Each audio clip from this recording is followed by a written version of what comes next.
Exactly. Before I go away from you, because I got to get to this meeting. Yes, sir. I want to make sure that you understand that when these 80% of the police force decided that they were had enough and they were going to stand up for rights, and really they wrote this letter. It's out there all over the internet for all of these people. You know, I went to the governor's office. I'm an engineer, and I'm a fairly new politician here. And I went to the governor's office. I told him, I don't know what do I do here. How can you help? Is there something you with all of this mess that's going on? I got told there was nothing they could do. The Attorney General could do nothing.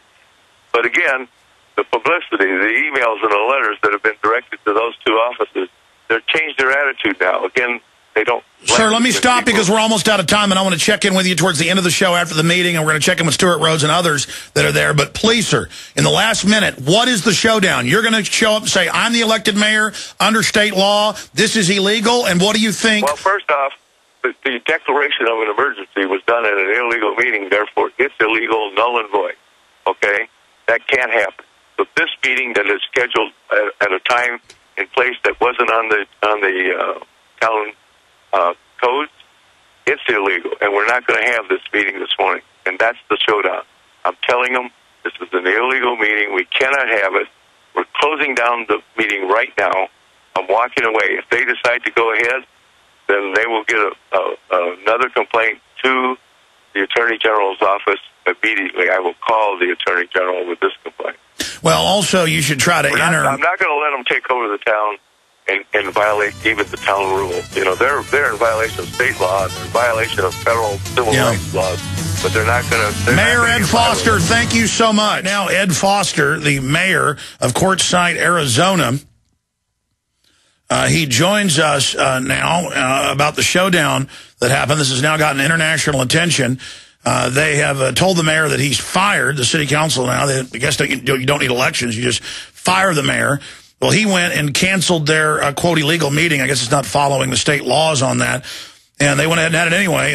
Mayor Ed Foster of Quartzsite, thanks for joining us, sir. Tell us what happened. Well, thanks again for having me on again.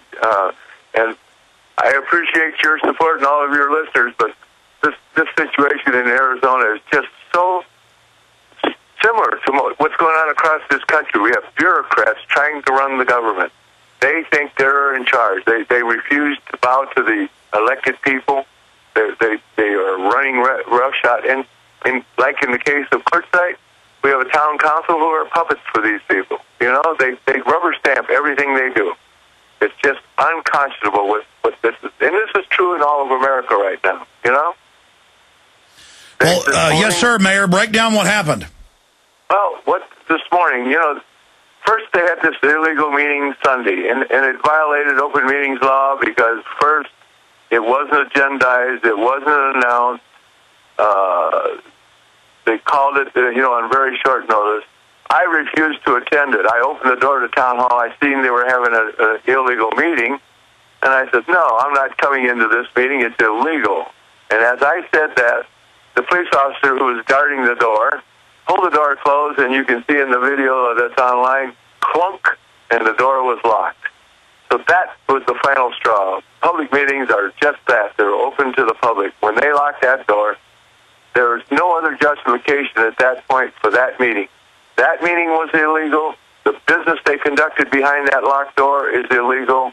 And therefore, the justification for the meeting they called this morning on short notice, I actually got notified. I didn't get notified officially. Friends of mine last night came to me around 8 p.m. and told me, my God, they scheduled a meeting for 10 o'clock.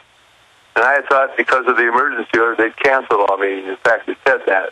But they didn't bother to tell me there'd be a meeting. And I don't think they thought that at 10 o'clock this morning there was going to be such a media circus at their meeting. But it was. Every television station, everybody's covering it. But in front of God and the world, when I told them this meeting was illegal and walked out, they instructed the vice mayor to go ahead and bring the meeting to order, and they conducted business illegally again. Well, they think because they have, quote, the power of the office that they're God, and it's classic. I mean, this is something they're definitely not going to win in the end. Mayor, this has become a big international story, obviously. AP reporting on it, you name it. Where is it going from here? I mean, if they're allowed to get away with this, will it become a imperium?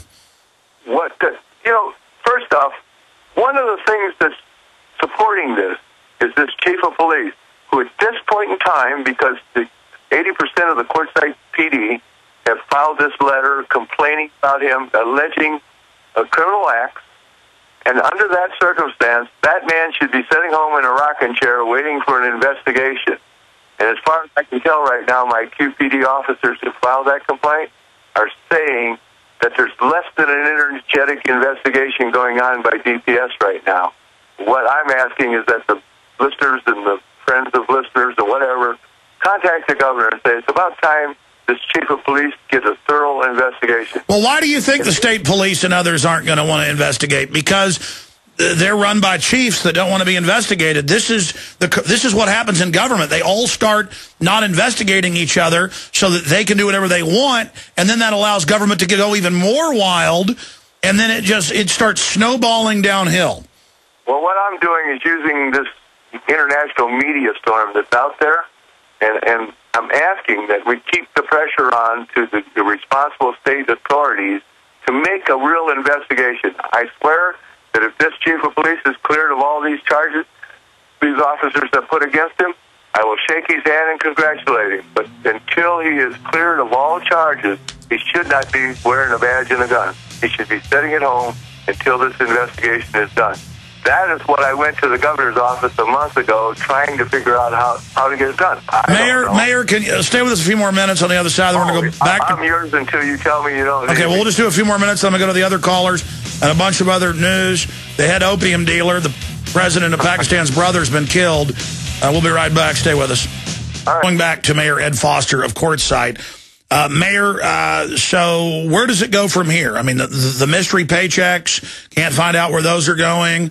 Can't have investigations. I mean, did you say to them when you got there, you can't fire the mayor? I mean, are they going to nullify other elections? What's happening? I didn't tell them any such thing. I don't acknowledge that their law was illegal, that they put the town manager and the town chief of police in charge. That's an illegal law. I refuse to acknowledge it. I still perform my duty as this mayor, and I'm going to continue to do that. If they wanted to do this, and they could call a regular meeting, and they could rubber stamp the law change because that's the way they do it. But at least it would be done as a legal meeting with the citizens of Quartzsite in attendance, and I'm sure that the meeting would break down in pandemonium like it did today because the people are upset with what they're doing. The people have really woken up here in Quartzsite, and they're jumping up and down at them. The people? I mean, who needs a mayor? Wait. Mayor, who needs a mayor? Who needs the people, the 3,600 of the town? You got a town manager and a police chief now. In fact, all over the world, the globalists are trying to get rid of local elected government and go to corporate government. What's wrong with that? Mayor is just a title, Alex. It's just a title. What I am is a spokesperson for the people of Quartzsite. And every elected official should wake up and understand that they should do their job for the people who put them there, not for these bureaucrats. These council people have completely lost track of that. They are a rubber stamp for these Alex Taft and the Chief Gilbert person. They just don't listen to the people out in the community. Well, they do. They have a few sycophants that hang around them and, oh boy, yeah, you're doing the right thing. And those people, they say that until all of a sudden they do something and the police chief or the building official or the tax collector show up on their doorstep. Oh, I'm a friend, Mike. How could you do that to me? So, well, they love being drug around by their pimps. Mayor, we'll continue to watch this as it develops from Quartzsite. Thank you for spending time with us, sir. Well, thank you for putting a spotlight on these cockroaches. You bet, sir. God bless. All right.